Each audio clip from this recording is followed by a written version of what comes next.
Gage Roberts here with Aspire. I am the director of sales here, which means I manage all of our outbound new logo sales.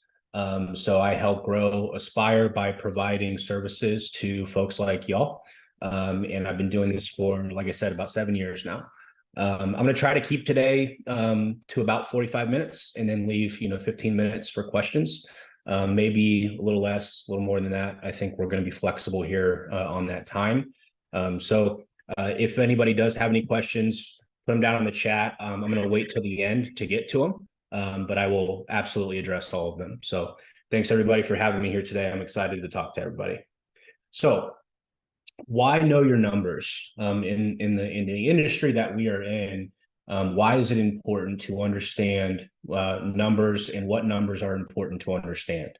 Well, there are a lot of things that go into how to gather your numbers, but a lot of people don't understand, where to start with that. And Jack was talking a little bit about it just a little bit ago about rising costs with inflation and high interest rates. This is not only affecting people that are buying equipment and materials, et cetera, but it's also affecting how we secure money to grow our business. It's affecting how private equity invests into our industry. It's affecting, very significantly mergers and acquisitions and how we want to grow our geographic footprint. And then on top of that, we have the unpredictable labor and weather that can directly affect that. The labor factor, guys, I've been saying it for years. It's been around. The problem's not going away. It's always going to be here. So what we need to do in this industry is figure out how to do more with less. How do we take that 12 hours that Jack was talking about, the estimating was taking, and reduce that down to an hour so that we can perform at a higher margin with less resources? The supply chain, I think we're finally coming back a little bit from it after the COVID pandemic, but the prices haven't come down. And with that, it is in the inflation that we're seeing, and the lack of want and need for services after the boom during the COVID pandemic. It's hitting businesses really hard. So now more than ever, especially going into next year, where the economic headwinds are pretty uncertain right now, now more than ever, it's important to understand your numbers at a granular level, where you're making money, where you can focus more of your sales and marketing efforts, and how you edge out your competition. And that's the next one here: increasing competition and industry consolidation. It's no secret in this industry, the barrier to entry is very low, right? Anybody with a mower and a couple of trucks or trailers can go out and start a landscape company. And for those folks, it's kind of like a race to the bottom. Everybody on this call and all the professional landscapers that I have the opportunity to speak with, that's not the case for you, but you have to compete against those folks. So it's always been tough to do there.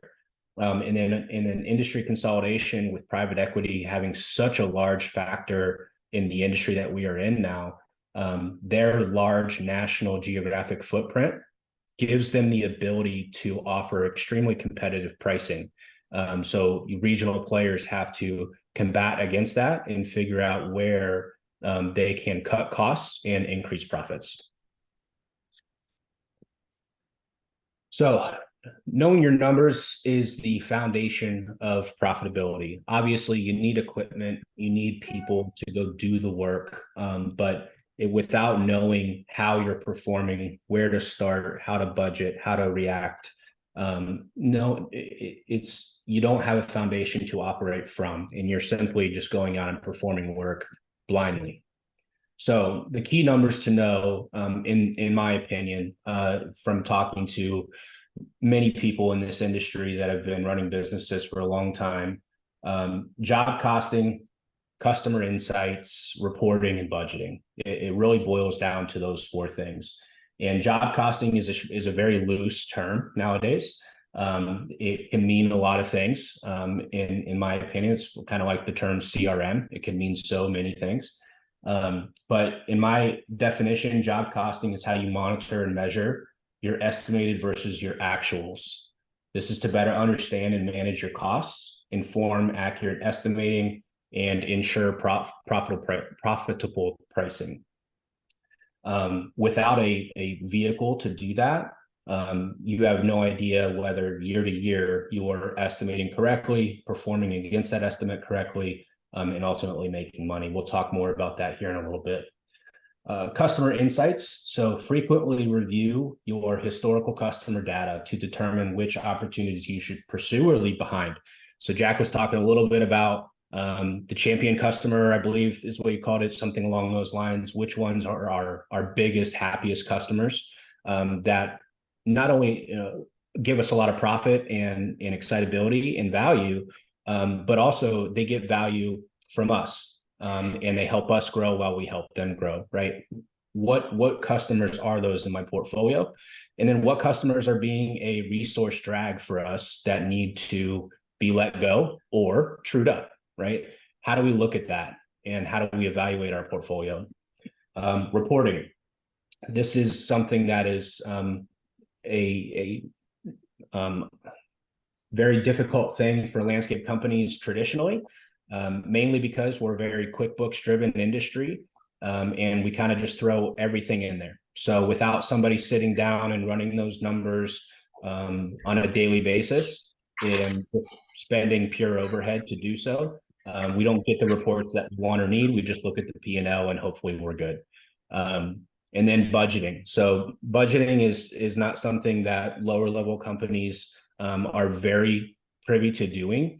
But even companies that are doing in excess of $20 million, their budgeting is simply throwing a dart at the dartboard and hoping they hit a bullseye, making very uneducated guesses on how they can perform based on how the wind is blowing that particular day. So all of this boils down to math and numbers, right? And without those things being crunched, we move too fast in this industry to slow down and look at them. So let's dive into a couple of these things here. So it sounds pretty elementary, but in order to cost a job, you got to first bid and win it, right? You got to estimate it. Hopefully it's not taking you 12 hours, but sometimes it can, depending on the complexity of the job or how you're doing your estimating processes. You have to bid the job and then you got to win it. That is the starting point of how you begin job costing. So estimating, it's a necessary process, obviously, that predicts the anticipated cost of a job before it begins. So hopefully everybody here has some sort of a catalog that they are pulling from when they produce their estimates. That's giving you the cost of your service and your items that you are estimating for that particular service. Otherwise, you're starting out on the wrong foot because you have no idea what your costs are or how to price that job. So I would assume everybody is at least starting with that. The estimate provides a detailed breakdown of materials, labor, and overhead. This is not only good to understand on the estimate side, but it's also good to understand while you're estimating so that you can deliver a proper project to the production team, right? Here's the hours that we estimated, the material that we estimated for, the phases that we're going to be delivering the work in, and how many hours per visit we actually have, right? All of those things are very important. And that's why there's usually a pretty natural tension between production and sales, because sales kind of tosses the job over the fence, if you will, and production is just supposed to go perform it. So a detailed estimate providing scope of work is extremely important in the estimating process. And then, of course, for business owners and anybody that's running a division, it outlines a clear financial detail of the project before it starts. So as you progress throughout that project, whether it's maintenance, design, build, enhancement, doesn't matter, you're going to be able to see how you are performing against that financial picture that you painted in the very beginning. So the first in the project life cycle estimating, it aids the bidding process, helps determine whether a job is financially viable during the planning process. So what that means is what's the customer's budget, right, for the job that you're going to look at? Is it within scope of what you can provide? A lot of times people only look at the immediate value that's delivered, but what's the overall goal of your customer? So if their budget for the maintenance contract is X dollars and your margin is very low, but you know that there's high potential for upsell during that contract, that is something that has to be taken into account. And also, as you progress with that customer, looking back at their history of how that job or property has performed for you is going to give you ammunition to then bid at a much more competitive rate. It also helps set client expectations, as well as the budgetary constraints. So to elaborate on what I just said about your customer, if you bid something at a low margin in order to win that job, you understand that any additional work that the customer asked for, what's called value add or free, is not going to be very capable to be delivered, because you're already cutting them such a break. Having all that information, central location, you're going to hear me say it multiple times. It's just extremely valuable, because without it, you might just provide that work and all of a sudden you're going to be in the negative on that particular customer. Excuse me. Estimating best practices. So a couple of bullet points here. Number one, conduct a thorough virtual evaluation of the site, including the size, terrain, and existing vegetation. There are software platforms out there. Best one in the industry is Property Intel. It gives you the ability to really evaluate the site from a virtual standpoint before you get out there and walk it with your customer. Helps you prepare, put together a plan of action, and the customer appreciates when you show up with everything prepared the way that delivers. Adopt building templates and kits to ensure quick and consistent estimating with fewer errors. So it's very rare to speed something up and get more quality out of it, because usually if you go faster, you have to sacrifice a little bit of quality. That's not the case if you set up your estimating process to be repeatable and to be predictable. So what that means is, I want to bid this maintenance contract and I know that it's 50,000 square feet. All I'm going to do is plug that number in and it's going to give me a predictable number every single time. So something that could have taken 3 to 4 hours before now takes you about 10 minutes. You can do a lot more of those and produce a predictable result and gain more profit and efficiency from that process. And the third one here, utilize software designed for landscapers that uses past project data to refine estimate accuracy. It's mind-boggling to me that people go through an estimating process and they don't look at, if it's a customer that you've had for years, they don't look at how they have historically performed. If you could have that information side by side, you could understand that either one, I bid this maintenance project, this maintenance contract at 100 hours for all of the visits, and my crews, produced 120 hours over the course of that contract. So if I don't fix that, if I don't have the information, I'm not going to fix it. And if I don't fix it, I'm going to continue to deliver negative profit. So on the flip side of that, I have 100 hours bid. I've been performing at 80 for the last several years, and the customer's asking for a price break. Well, guess what? Now I have the ability to do that because I know that my profit margin is actually higher than I expected, or I can deliver more value in other areas. Job costing. Job costing is the reactive process that provides ideally immediate insight. Ideally is a pretty important word in this industry, since we are still a little bit behind the times in terms of technology, and certainly have been in years past. It's almost never been a proactive approach with job costing. It's always a look back on what we've done. And it's usually at the end of a period, like a week, a month, a year. And by then it's too late to make changes that can alter the course of the relationship that you have with that contract. So ideally, no matter what you guys are using, the system will provide you immediate insights to the job or the contract that you're running. It measures accuracy of estimates. So it keeps your salespeople honest, It keeps your production people honest, and that relationship that is, again, naturally contentious can improve because the numbers don't lie. So if we're bidding something that the operational team just cannot deliver on, that is easily seen now. But if we're bidding on something that the operational team should be delivering on, that is also easily seen.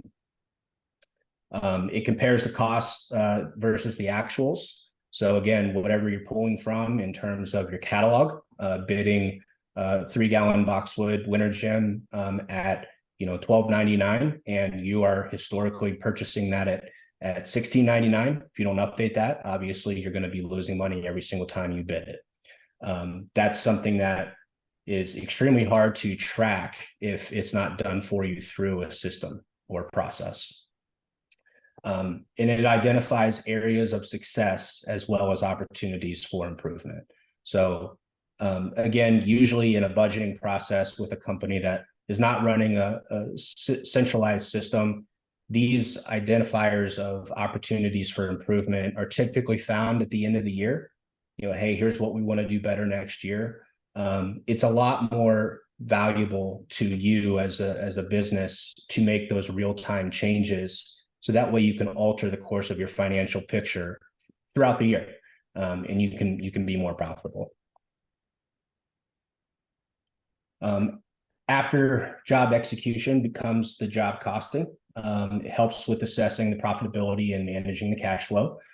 Those of you that are doing large construction projects, any kind of AIA or progression billing, it is viable and extremely important to have this information broken out by how you estimated the job. Otherwise, you're going to miss how you were supposed to bill it. You're going to have a much harder time with cash flow in your AR balance history, and it becomes much harder to manage the overall job. Job costing allows proactive adjustments to improve profitability. We've talked a lot about that with making those financial pivoting decisions. Improves the accuracy of future estimates. This is probably one of the most important things with job costing. Looking at numbers at a granular level doesn't mean anything if you don't action the information that you're looking at. So looking at a job that you, or a contract that you've been performing for the last several years, and like I said, you were over or under producing on that particular contract, going back and editing that estimate for the following year during the renewal process is going to pay dividends with profit and allow you guys to operate way more efficiently and highly more profitable. And this is really important with the rising costs of materials, and again, coming out of the supply chain issues, but it ensures the pricing covers your costs and includes the right margins. And it's got to be specific to the work that you're doing. And what I mean by that is in every job, there's labor, there's material, there's rental equipment, there's subcontractor work. You could have a combination of any of those things. And you have to be able to apply markups individually to those items, not only for tax purposes, but also you can't tax material the same way you tax labor in most cases. So having the ability to apply markups by the individual items that you are going to be performing is extremely important. And all of that might sound extremely difficult and nearly impossible without a system in place. And that's because it is. It requires a lot of overhead or people sitting in an office that you're paying 12 hours a day to produce an estimate to run these numbers and run these businesses. Job costing essentials, clearly itemized direct expenses related to a job. So I jumped the gun a little bit, such as labor, materials, and equipment, right? These are the big three. For those of you that use subcontractors, that would be involved here as well. Having the foresight to know what your costs are that are associated with these three buckets, four if you're using subcontractors, is going to set you up for success as you perform the work. Monitor and measure your actual versus estimated costs. This is good for in maintenance contracts for labor. I thought I was bidding this job, or I did bid this job at $42 an hour, I'm performing it at $72 an hour, I'm losing a lot of money. I'm halfway through the contract. I need to make a change. That change could either be with my customer or that change could be internal. Maybe I look at the people that have been going out there and their wage rates, and maybe I can start sending people that make a little bit less money, but perform the same work, right? Very, very valuable. On the construction side of the house, I estimate that it's $100,000 to produce this job. Well, I'm 20% through and I've spent 80 grand on it. I'm hurting a little bit. I need to start looking at change orders, relay them back to the original estimate, and show the customer how we're doing along that way so that we can justify everything we're doing. Ensure every job outcome results in reasonable profits to sustain and grow the business. I always say that when you put your budget in place, you have two numbers. You have the number that keeps the lights on in the business, and then you have the number that helps you grow the business. Those numbers that help grow the business are only found by knowing what your profits actually are so that you can make changes. Estimating and job costing are two sides of the exact same coin. You really can't have one without the other. So while estimating sets the stage, its accuracy is refined based on feedback from job costing. And then by identifying areas of improvement, job costing informs adjustments to ensure more accurate estimates in the future. So those two things should be at least directly related in order to make sure that you're doing things correctly, growing correctly, and providing your people the tools that they need to do the way you want to run the business. Knowing where you're winning and where you're losing is key to ensuring your business thrives. So customer insights, right? Understanding who's performing great for you, who's not performing very well, where are my opportunities for growth? To assess client profitability, we have to consider the costs directly associated with servicing each client. Again, labor, materials, equipment, if there's subcontractors involved, those are all factors that we need to be assessing. Maybe we are not spending any money on material, but the labor to produce the job is astronomical versus what we typically pay. Those things are all important, right, to understand before we enter into any kind of a relationship. Evaluate the consistency and reliability of the revenue generated by each client. So does this client typically pay within my net 30, 60, 90 terms? Does this client typically pay me at all? You'd be surprised how many people in the industry don't have access to that information, and they're performing work for 6 or 8 months and not getting paid for it. Beyond immediate profits, assess the potential long-term value of each account, including growth potential and referral opportunities. So having a system in place, this is kind of talking more along the sales and CRM side, but having a system in place of seeing the estimates that you're pushing out and also documenting the long-term potential with that customer, whether it's on that site specifically, they have access into a property management company that's going to give you additional sites.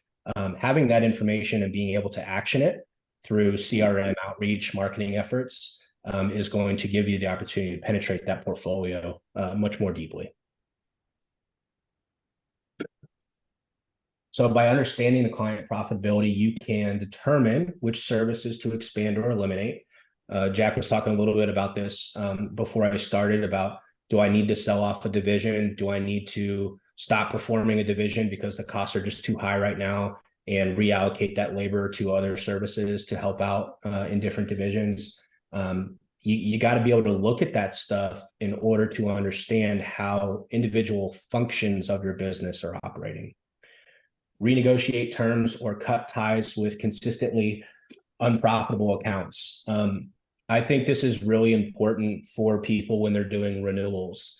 So today, if you don't have a way to look at numbers through a systemized process, and you go do a renewal because you think you need to do a 10 or 15% increase, all that customer sees is this contractor wants 15% more, and they just want more money from me.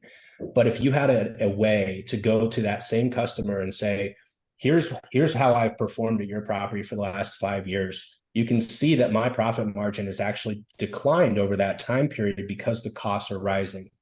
In order for us to continue to deliver in this valuable partnership, I need to raise your price 15% so that we can continue delivering the value.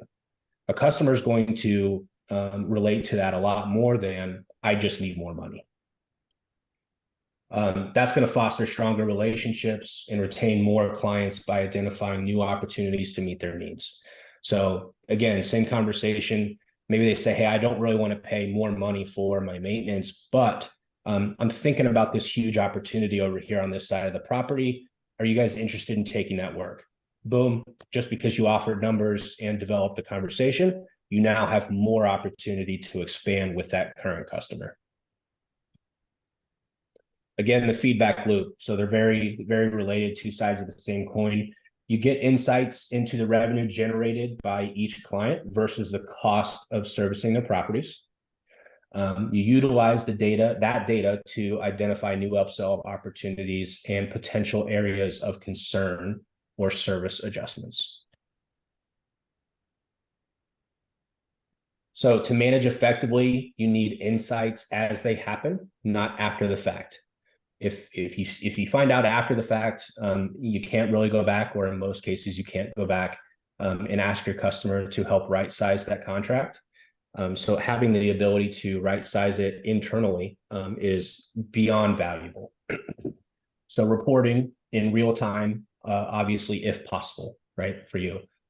Gathering, summarizing, and presenting the data to gain immediate or near immediate insights into business operations. Monitor and measure performance over time of jobs, your teams, your managers, your services, your branches, your divisions, as well as the business, right? So when people hear reporting, they often think, this is how my customers are doing for me. But also, it's very valuable to understand how your employees are doing for you to provide them with future opportunities within your business, whether that be through bonus, profit sharing, promotions, anything like that. Now, with the ability to have the numbers at your fingertips, you have the ability to have real data to make those decisions on, which allows you to make proactive decisions, not reactive.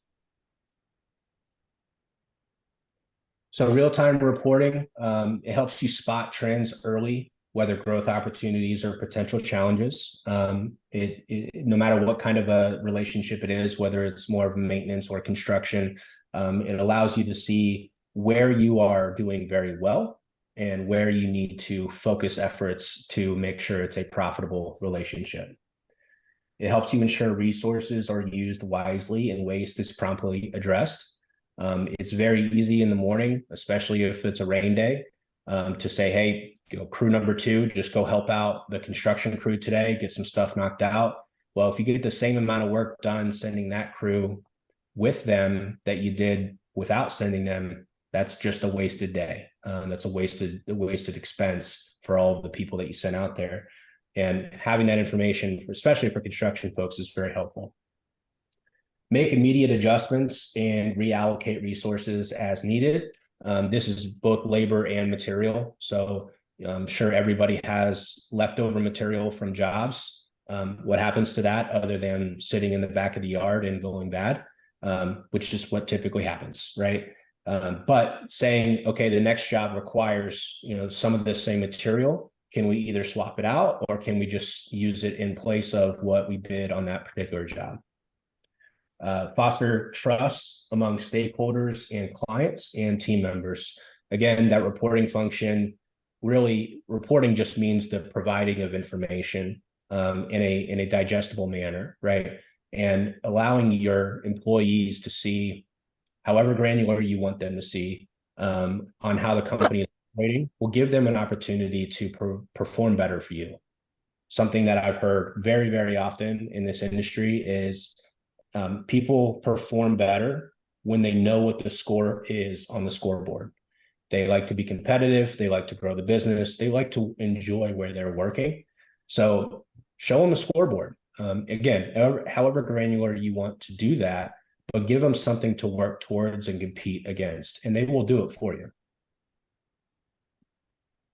With real-time reporting, data from job costing and client accounts is utilized to provide the most immediate, accurate view of business performance.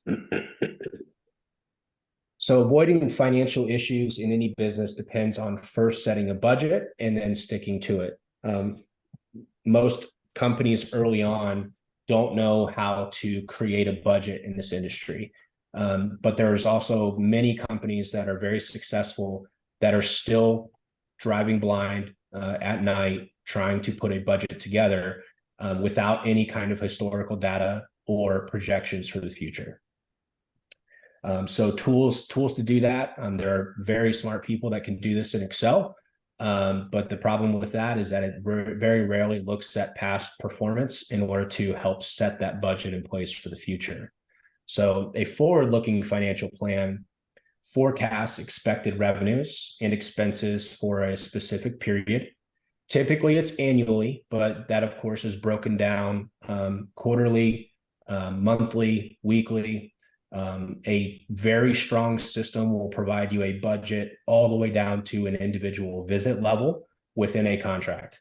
So my budget for Tuesday is 8 man hours and $300 worth of cost. That's my budget that I need to stick to. And if I perform well, I should make a profit of 15% on that visit. That's a strong system.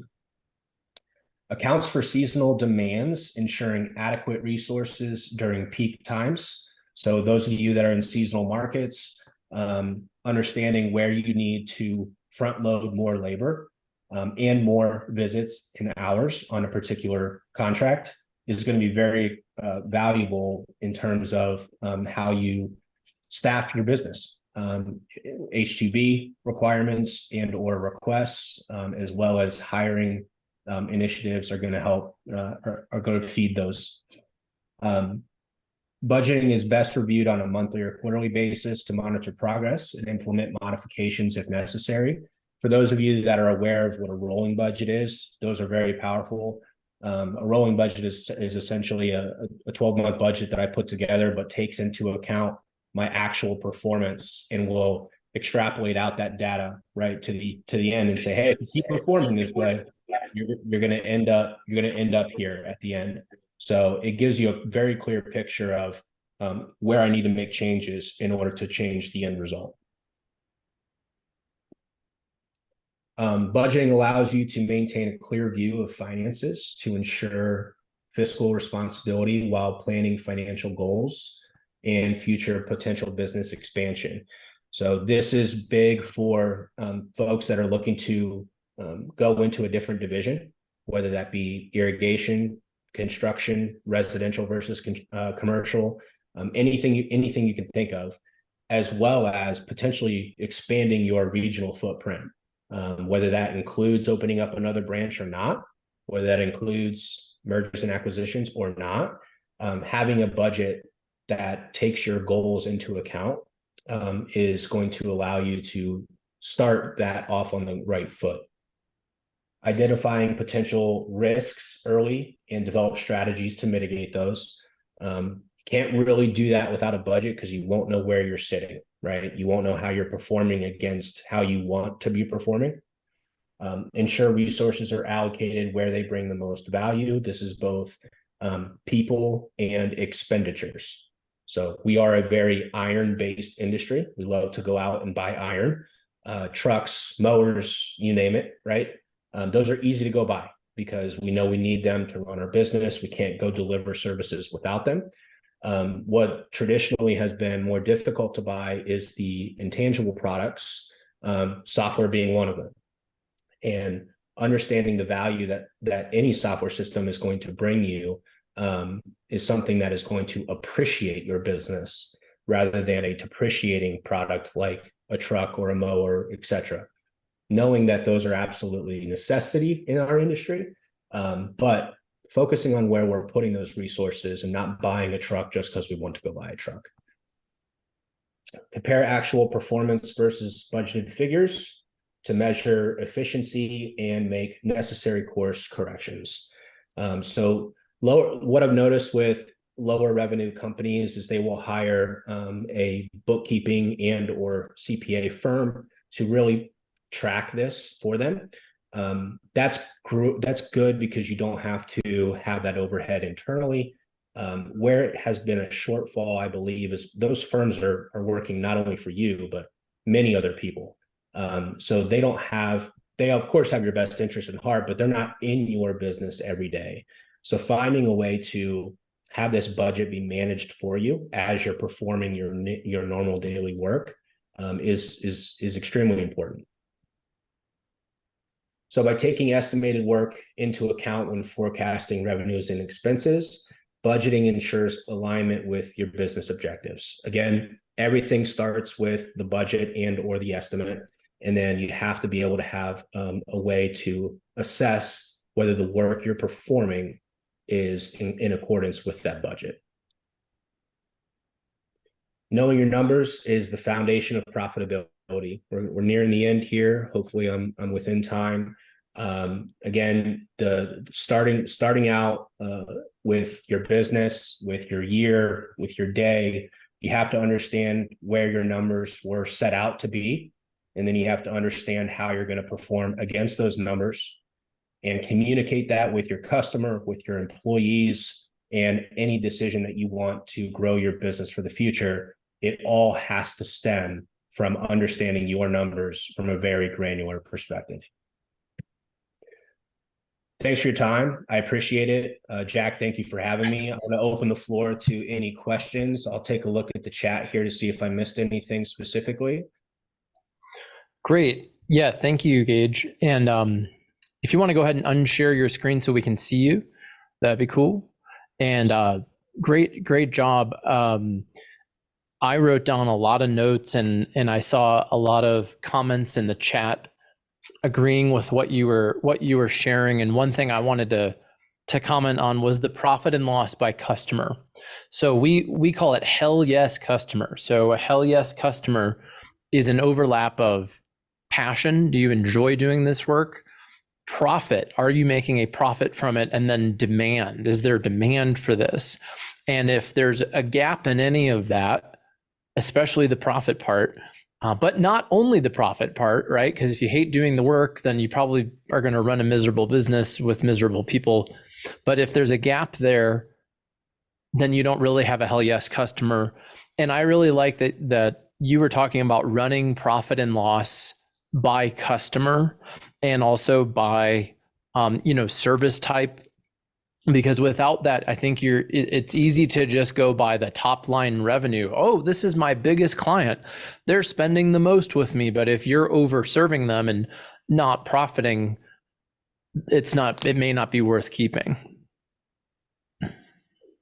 Absolutely. Yeah. And there are a lot of companies that are what I would call bootstrap business owners, still run companies, and they have customers that they acquired very early on when they started that business, and they wanted the business, and they charged whatever they thought they needed to charge in order to earn that business. Well, that company or that contract is hiding in the archives 10 years later, still being charged the exact same thing. And without a good way to go back and evaluate those things through a renewal process or however you guys do it, you're probably losing quite a bit of money on that customer. And I see it all the time. Yeah, definitely. And one question I had was you had said one person commented that they liked it. I was surprised when you were saying of going to a customer and sharing that your profit margin is down. I don't know that a lot of clients would like hearing that. I think they would understand about your expenses increasing, and that's why that increases. I was curious, do you have clients who are actually sharing that their profit margin is down and their clients are receptive to it? It's all about how you deliver the information, and obviously you don't want to give them a glance into your books. However, everybody is understanding of you can't deliver a service if you're not making any money. So I don't expect anybody, and I don't think anybody is out there and saying, well, I was making $100 an hour on your contract, and now I'm only making 90. What I recommend is, especially the longer contracts that you have, 5 years, 6 years, show them a trend over time that the relationship that you have with them has become less and less equal of value. So they are getting more value out of you than you are of them, and that is steadily declining. So in order to keep this valuable partnership that we have to right size it. So I need the 15% to get back to offering you the same value, the same highly valuable service that I deliver to you.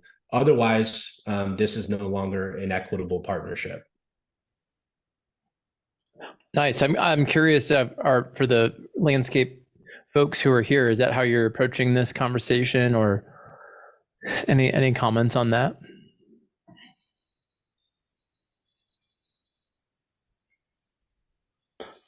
I know Dave Pacifico commented he liked it. So thanks, Dave. One other thing I liked from your talk that I think is really important is the timing of the information. The timing of looking at your numbers is so important. The real time reporting, because some people look at this at the end of the year only to realize that months of projects were off base, and they're just realizing it later. So I think having a way of looking at this immediately in real time is critical.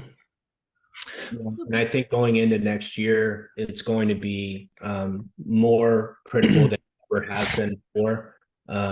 It may be time to cut costs next year. However, there's never been a better time to invest in your business, to understand that what you are doing is in all of the right areas. But in times of hardship, thinking about economic downwinds, a lot of people go towards the maintenance world, and because it's recurring revenue and it's dependable.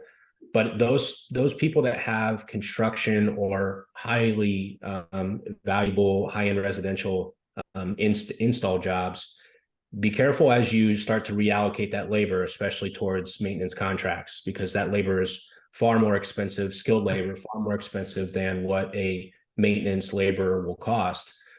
So monitor your numbers and make sure that you're bidding things correctly, but B, allocating resources out correctly. Yeah, I totally agree with that. And one of the other things that I liked that you said about was having a scorecard where you're sharing this publicly with your team. We do not carry sod. Larry Ham sod would be your. And I'm going to go ahead and mute about the sod. So they don't carry sod. That's cool. Some of you do. And what I was saying was, I think it's really great that you have a scorecard that you share with your team, because a lot of times if your team doesn't know the numbers, they're going to be left in the dark, and you're going to be behind the ball. But if people know the numbers, and we're going to share the numbers later about, we had our own internal contest. I bet you guys didn't know we're going to announce the winner of that later too. Ramblers had a little scorecard going ourselves for ticket registration, but it really helps people figure it out. And thanks for sharing that. I know Dave said thanks for teeing up my employee retention presentation. So I know he agrees with sharing the numbers. And Kirsten said that she knows her numbers, evaluates every project, uses job costing software, and they share the numbers with their team. So right on. And Kelly is saying sharing the numbers with her team has always been positive. So there were so many things, Gage, in your presentation that we can take away. So thank you.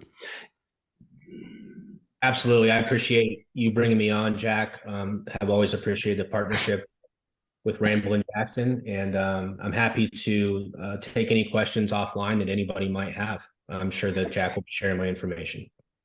Yeah, we will. And we would appreciate it if you would give us a quick rating on Gage's presentation. And Gage did exactly what I asked him to do. He gave a presentation that, regardless of whatever software you're using, you can use this information. You can use it with different softwares.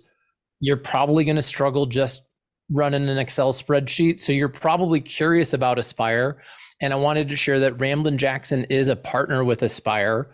And we have created an offer with Aspire where you can get your first 6 months off. And I wanted to show you what that is. So it's simply, we've created a page on our website, ramblinjackson.com/aspire. It shares what it is. There's some interviews with some other people. I know Scott personally. Scott Lesak uses it. I interviewed them because people always come to me. They're like, Jack, does Aspire charge a percentage of revenue? I'm like, yes, they do. And I interviewed Kevin directly about this. So check it out. And then you can actually schedule a call directly with them there. And there's no obligation to buy. But if you end up going through this program, you can get 6 months off free. So the link is in the chat, and I invite you to do that. Just have a conversation with them. I've met many of the Aspire people. We had them come to our company meeting, and we don't partner with actually many other softwares at all. The only other one is Team Engine. So it's because we want to recommend really quality software with good people, and we feel good about saying, hey, go have a conversation with Aspire.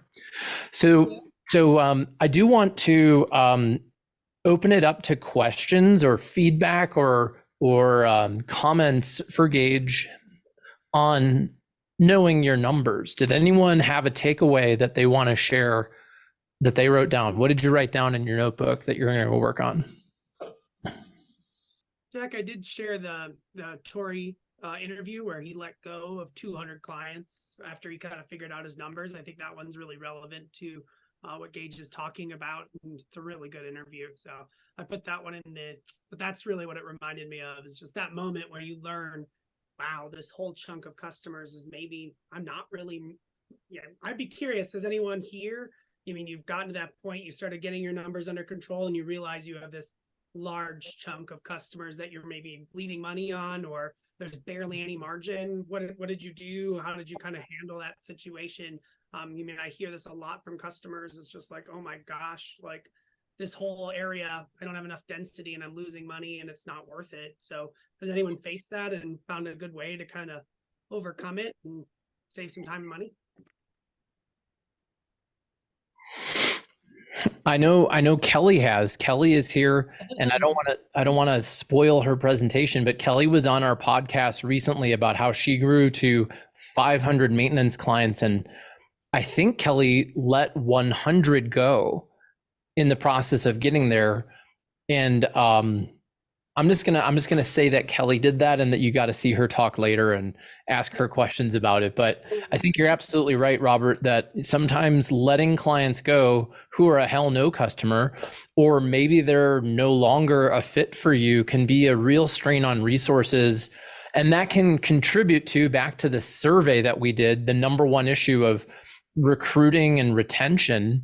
You know, if you have your staff strung out on projects that they're not really skilled in, you don't have processes for, maybe you don't have the actual resources to do, that'll stress people out. That'll make people want to quit. Whereas if they're focused on doing a great job, they have the resources, the staff, the management, the software, the tools, they're going to be more likely to do a great job, and that'll help you earn more referrals and ultimately meet a profit margin. Okay. So Rachel with Eternal Eden in Texas pointed out that she has 2-year renewals for the maintenance contracts, and it's been well received, and they keep about 95% of those contracts. Rachel, did you have any insights you'd like to kind of explain more about that? It's something that we actually did. We started doing that last year, so it's kind of new to us, but it has been well received. And I do find that we are cutting out the non-profitable clients, which allows us to make time and energy towards the ones who have a much better profit margin. But they seem to understand. I think a lot of it had to do with COVID and price changing and just gas and everything. It seems to be, like I said, well received. So Rachel, I'm curious. So when you're renewing for a 2-year period, is there a rate increase in the middle there in the second year, or are you agreeing to the same rate for a 2-year period? Right now, we're agreeing to the same rate for a 2-year period. It works out better for us and the time that we devote to reworking the contracts. Yeah, it's 2 year. So the time, do you know how much time you were spending on it before you did this? Do you?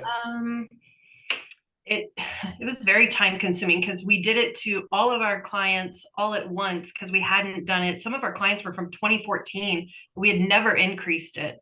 And so last year was the first time that we had put an increase out to some of those. So we did, all of our clients did an automatic increase for those older ones. So we had to rebuild those spreadsheets because that's what we use Excel for our maintenance proposals. And it did take a lot of time, weeks. Wow. Well, 2014 isn't as bad as I ran a workshop with somebody who literally hadn't increased her rate since the 80s. And she felt like she was obligated. She had all these, like, she's like, oh, I've had these people for so long and I have to keep doing it for this rate. And I'm like, you're like almost going out of business as a result of doing this. Like, if these people actually value you and trust you and want you to do well in life, they will pay a new rate. And she increased her rates and lost like one client. That's usually how it goes for most of the businesses I talk to, is they're so afraid of increasing their rates and they put it off for years and years, and then they think it's going to be so bad. But a lot of times, if you're really doing a good job with people, you'll retain most of the clients you want to keep. So I'm curious, partly, Rachel, in the back of my mind is, well, what if there's another COVID situation, or what if gasoline doubles again? Or, I mean, a lot has changed in the last 2 years as far as the price of fuel, the price of food, the price of like everything. So how do you deal with that? I'm sure you've thought about that as you're signing these contracts. So I think one of the biggest differences, or what is the most beneficial for us, is that all of our labor is subcontracted out. And that really I've kind of already locked in a contract with my sub on the job.